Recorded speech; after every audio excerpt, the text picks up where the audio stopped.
As I said before earlier, we are in the chapter 32 of Genesis. We're walking through Jacob's life. And Jacob, the Yaakov, the name means heel grabber. And it's, I guess, kind of a euphemism for someone who trips someone up. It's a sweeping move made in martial arts. You sweep somebody's heel, you grab them by the heel, you can knock them down, no matter how big they are. And he got that name because when he was born, Esau came out first. Jacob was holding on to his heel.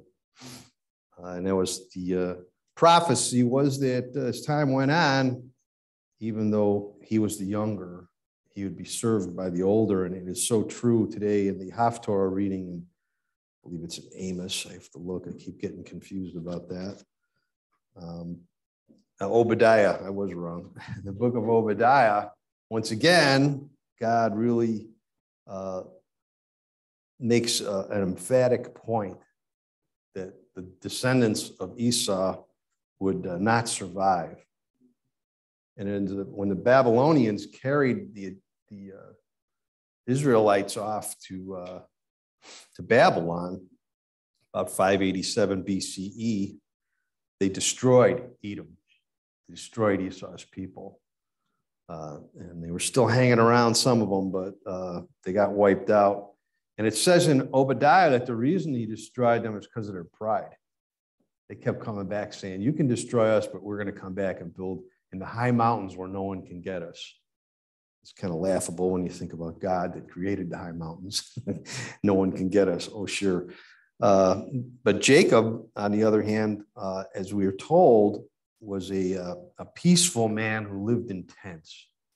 His brother Esau was a hunter who liked to travel around.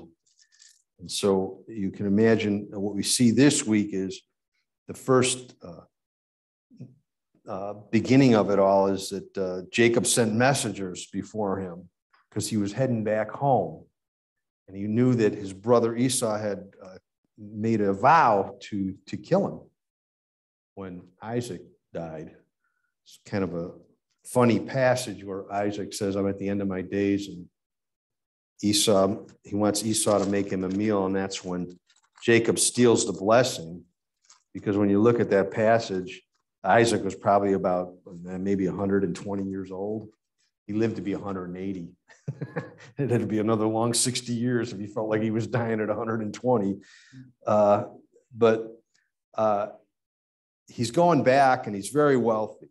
His uncle, Lavan, who was as crooked as could be, got beaten out of everything he had by Jacob, but not by deception, but by God's grace.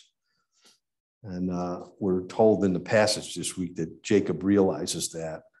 And when he sends the messengers out, the messengers come back and, yeah, indeed, we've come across Esau, and he's with 400 men. So it's not just a hunter anymore. Remember how many people went down to Egypt of Israel? This is going to come up in the readings in a few chapters down. But how many people left Israel, went down to Egypt when they went to see Joseph? Anybody remember? It was 70. So he couldn't have more than 70 people right now. He's probably got less. And Esau was coming with 400 hunters. And he freaked out. He panicked. And if you look at the pattern that Jacob follows in this, the logic pattern that he goes through, it's really similar a lot of times to what we do when we come across a really difficult situation where we feel like we're outnumbered. We feel like we may even die, but we're certainly going to pay a big price. What we do is we panic at first. In the Yiddish, we'd say, oi gewalt. Oi gewalt, like that you'd say it, which means, oh, disaster. Oh, disaster is coming. And then after that, we always try to make plans. I always say at work, when someone asks me about their car, I said, well, I got a plan. And I can hear God laughing already. I got a plan. God's probably laughing already because that's going to be, my plan is made in sometimes in a panic. But he makes a plan. And his plan is that he'll put the gift, make a gift of 580 animals. That's how big the gift was, in case you didn't do the math. He'll put the gift out in front. And he'll give this gift to Esau, and he'll appease him.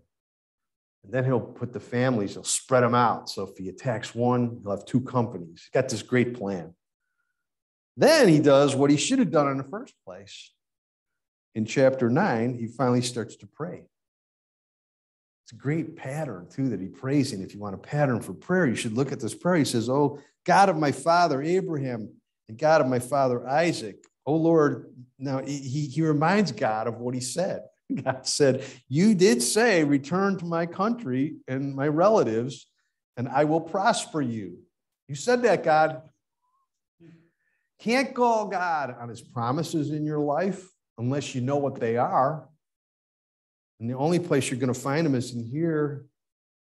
You know that when we listen to people talk all day long, especially anything in the media, there's so much specious talk going on. Specious is like, there's this vein of truth in it, but most of it's a lie. And if it's not all true, it's just not true. It's not going to work. Everything in this book is true. We need to go back to it, find out what God promised in our situation. He always promises something, and every situation you can come across in life, I've found, is in here somewhere. Someone's gone through it already. Go back through there. He calls him on this promise. Then he states his position. This is really good. It's a great position. It says, "I'm unworthy of all the loving kindness and of all the faithfulness which thou hast shown thy servant. For with my staff only I crossed this Jordan, and now I have become two companies. Deliver me, I pray, from the hand of my brother and from the hand of Esau. For I fear him, lest he come and attack me, the mothers with the children." Ever feel like you're in a situation where you have no defense? We get like that a lot of times in situations, especially when we come in interpersonal relationships. We don't have a defense. Maybe it's something we did. What are we supposed to do when we're in an interpersonal relationship and we have no defense because we did offend somebody?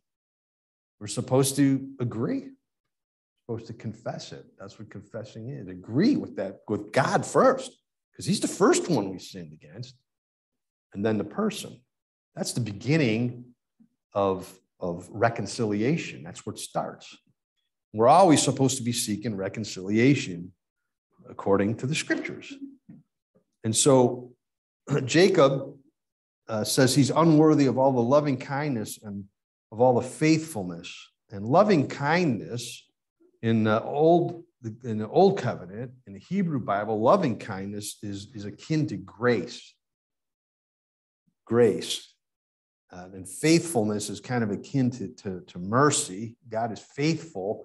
And grace, the definition of grace, a good definition, if you want to keep it really simple, is to be given something good that we don't deserve.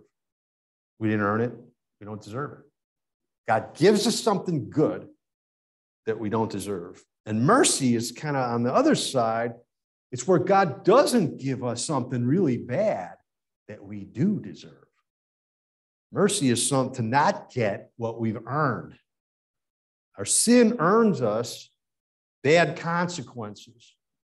And Jacob knew this. So he said, "Hey, I'm unworthy of your grace, of your loving kindness. You give me things that I don't deserve. Then you don't give me what I do deserve. So I'm asking you, please, I do deserve Esau to come and slaughter everybody because of what I did. Please rescue me." It's kind of what that song was about, right? Rescue me from my own stuff. It reminds me, if you're old like me, remember a cartoon named Tudor Turtle. Every episode, Tudor Turtle would ask the wizard, "Please, let me go do this. Let me go do something." He'd go do something. Every single time he'd get himself into trouble up to here. And he'd cry out, "Save me, Mr. Wizard." And the wizard would come through and save him. It's kind of a picture, a worldly picture of how God works. God gives us tremendous grace. And a real question that I have to ask you, especially this week, this holiday coming up, that, by the way, was put in place by Abraham Lincoln during the Civil War, Thanksgiving. Do you spend some time thinking about this, about how gracious God has been to you? How much he's given you? Because, you know, the opposite of that is exactly what the Israelites did in the wilderness. As we work through the first 5 books, we're going to find out they become a congregation of kvetchers, a congregation of complainers, a congregation of people that are ungrateful for what they have. They look around and they see people around them that have better. It's how they got themselves into trouble asking for a king. Everybody's got a king. We need a king. No, you have a king. He's in heaven. He's the high king of heaven. He's got his hand on all this stuff down here. Why don't you talk to him? No, they had a better idea. We want to be like the people around us. We do that, don't we? Something for us to think about, because Jacob is a great illustration of God's grace. And of course, the greatest gift of grace God ever gave was his son, Yeshua. I mean, we can't earn salvation. We can't earn this ticket to be with God for all eternity. There's nothing we can do to get that. It's totally in God's hands, which makes it grace. It's a good thing that he gives us that we can't earn. What we did earn, though, was judgment for our sins, for the disobedience that we commit continually, pretty much.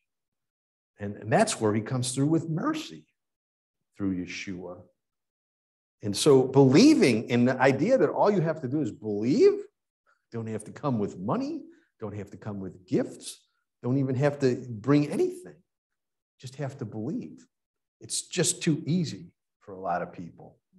I pity people who study a lot and have a great intellect, because they're the ones that usually struggle with this the most. They can't get their head around God giving somebody a free gift. It's something for us to remember in this season, because giving gifts is a good thing, but receiving them is also a good and maybe more difficult thing for a lot of us to do. Receive gifts from people. He goes on and he separates the companies. He makes this plan. He prays. He gets wisdom. And the plan changes a little bit, but not really, because in verse 18 he says, and go forward in front of me and tell my brother, Jacob is behind us. And then in verse 20, he says, go forward and tell him Jacob is behind us. But it started out in verse 16, pass on before me. But what's amazing is when you read in the next chapter, chapter 33, verse 3, but he himself passed on ahead of them. This is how things work in life when you ask God for wisdom. You might not get it right away when you ask, but you get it when you need it. I remember Corrie ten Boom, famous person from World War II, survived the Holocaust. And her father, they were Dutch, and they hid Jewish families. And she had great testimonies about it. And I remember she said, one of the best lessons my father ever taught me was I would always bother him when we were going to get on a train. Give me my ticket, Papa, give me my ticket. And finally he said to her, Corrie, I'll give you your ticket when you need it. That's such a God illustration. God gives us what we need when we need it. And it's a good thing for us to learn that, because we're just like Corrie. No, I want the whole picture now. But you know that I've noticed in my life that when God gives me if God gives me the whole picture now, you know what that opens a door for? Me to mess it up. God withholds these things because he knows I'm going to mess it up. I asked him to make me successful. So he withholds these things until I need him, and he withholds it from Jacob, obviously, because it says he passed before ahead of them and bowed down to the ground 7 times until he came to his brother. And guess what? We know the story. His brother received them with tears. And then said, why? What's all this gift? What's this about? He's like, when I look at you, Jacob says to Esau, I see the face of God. Why? Not because he saw was the face of God, because he sees what God did in his life. Does this happen to you in life? Do you see God working in your life to where you look around and say, in that situation, I see the face of God, Peniel in Hebrew, the face of God. And so they move on and they get together and they go home, and Isaac finally does die and they bury him together, and then they have to split because they have so much, they have to go their separate ways. And in between that, this is why you don't want to have 4 wives and 12 sons, by the way. In chapter 34, we see the story of Dinah, his daughter, and what happens there and what his sons do. And again, what's Jacob's response? They go and they slaughter these guys. They trick them into getting circumcised. And then when they're in pain, 3 days later, healing, they kill them all. And what's Jacob's? Jacob's just like us. He's a half glass, half full guy. He says, then Jacob said to his son Simeon and Levi, who went and killed them all, you've brought trouble on me by making me odious among the inhabitants of the land. He's afraid again. These guys are going to kill me for what you did. Among the Canaanites and the Perizzites. And my men, being few in number, they will gather together against me and attack me. And I will be destroyed, I and my household. And their response was, should this stranger treat our sister as a harlot? Great argument going on there. But then right away after that, they decide God tells them to move again. Here's God's voice, does it? And what does he say? As they journeyed, there was a great terror upon the cities which were around them, and they did not pursue the sons of Jacob. Now, you never know really what effect things are going to happen, but if you obey God in a situation, it's going to work out for you. The Lord is for you. It says in the scriptures, if God is for you, who could be against you? What a great question. You should think about that through the week. If God is for you, who could be against you? I have a lot of friends who have lost their job because they didn't want to take the shot, and they really are living on that. God's going to take care of me. I made a decision. That's it. You make a decision to get the shot. You make a decision to not get the shot. You have to live in God's grace either way, no matter what decision you make. And all these people around us try to stir the pot and make this into a divisive issue. Don't let them. Live like you believe God if you believe God. If God is for you, who could be against you?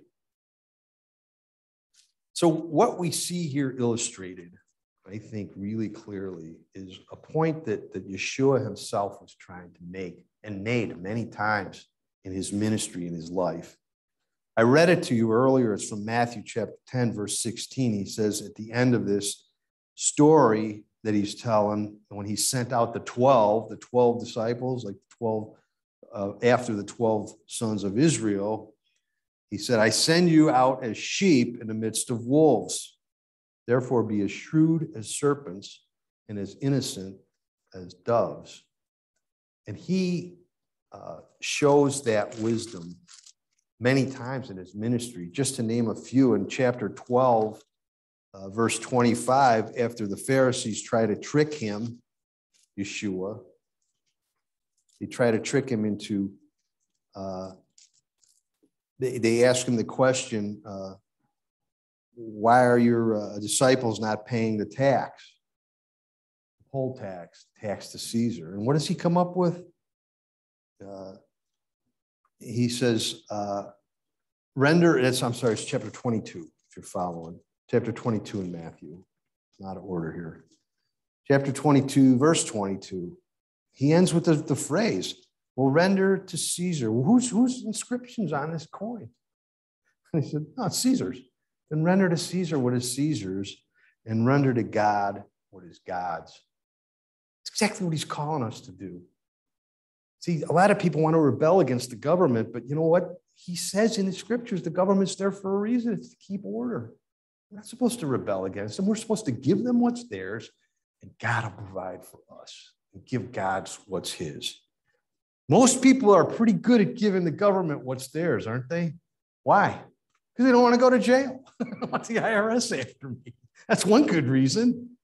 How about the other way around? Are we good at giving God what is his? It's really something we need to think about, because that's what God's called us to. Another great wisdom that he had was in chapter 12 of Matthew, verse 25, when the Pharisees accused him of casting out demons out of people in the name of Satan. He said, a house divided against itself is laid waste. It can't stand.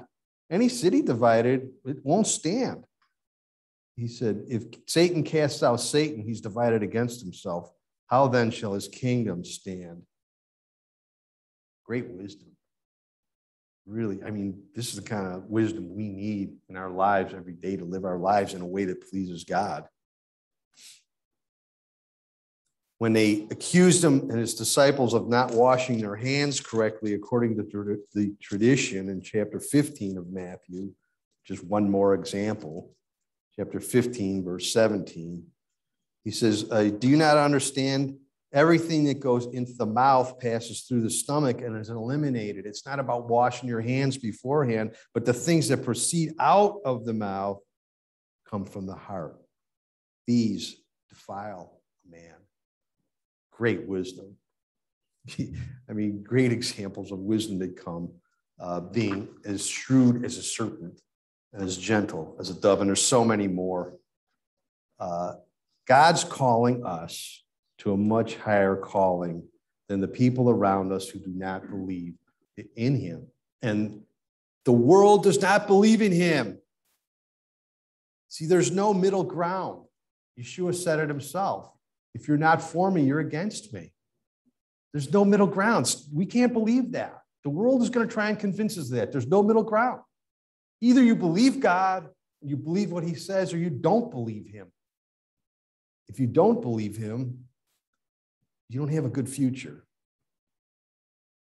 Jacob is an excellent illustration of someone who believed God, wasn't perfect, didn't do things perfectly, sinned, but repented, confessed.